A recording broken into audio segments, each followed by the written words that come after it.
a gente vai falar de um assunto muito importante. O carnaval é tempo de alegria, festa e muita interação, mas em meio à folia é preciso falar sobre um assunto sério, gente. O aumento da vulnerabilidade às infecções sexualmente transmissíveis, as ISTs.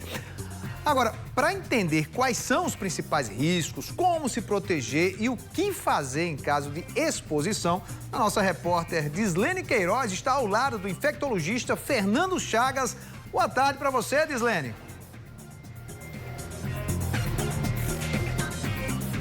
Boa tarde, Serginho. Isso mesmo, a gente vai conversar com o doutor Fernando Chagas, que é infectologista, que vai trazer mais informações importantíssimas, né? Durante o carnaval, a gente tem um registro das doenças infecciosas, Perdão. Exatamente. Tá um telefone tocando aqui do lado e aí eu fiquei um pouco confusa. Perdão, viu, Serginho? Mas durante esse período, as doenças infecciosas, durante esse período de carnaval, quais são as mais comuns, doutor? Boa tarde a todos que estão agora nos assistindo.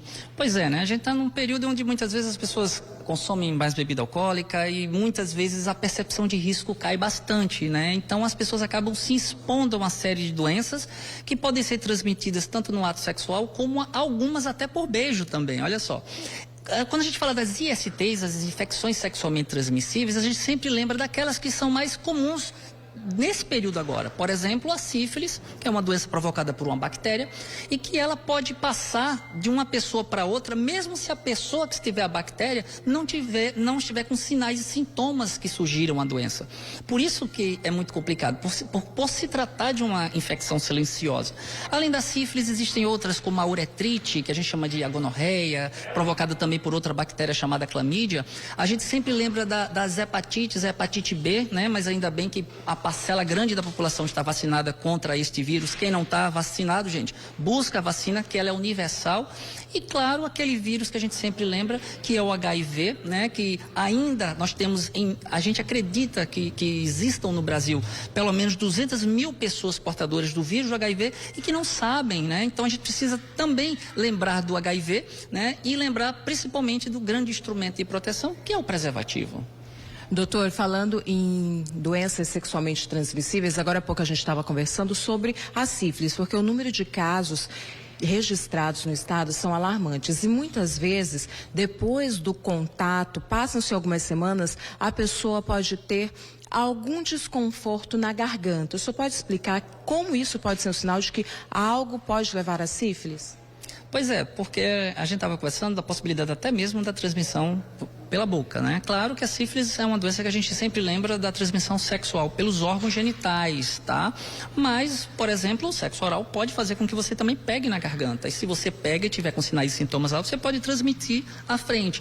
A grande problemática é que essas doenças, elas muitas vezes não se apresentam nos dias seguintes. Vão se apresentar 2, 3, 4 semanas depois do evento e muitas pessoas nem lembram que, na verdade, foram expostas durante o carnaval.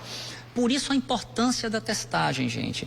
O teste que pega sífilis, as hepatites, o HIV, são testes que não precisam de solicitação do médico. Basta você chegar na unidade de saúde e externar o desejo por ser submetido aos testes. Então, testar também é um ato de prevenção.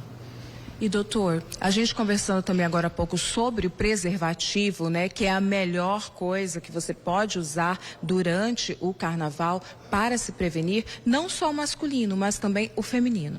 Pois é, o próprio Ministério da Saúde distribui em todo o território nacional, né, o preservativo masculino. Inclusive hoje a gente tem, dentre estes que são distribuídos, preservativos que até têm variabilidade da textura dele, né, que é para aumentar o prazer no parceiro ou na parceira. Olha que coisa interessante. Temos também o preservativo feminino, né, que é um interno e também um grande instrumento de proteção que as pessoas esquecem e não associam à proteção, né, que é o lubrificante à base de água, né, que diminui o risco de lesões durante o ato sexual e também o risco do preservativo estourar.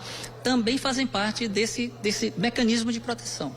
Muito obrigada, doutor Fernando Chagas. Um bom trabalho para o senhor e uma boa tarde. Com essas informações eu volto com você, Serginho.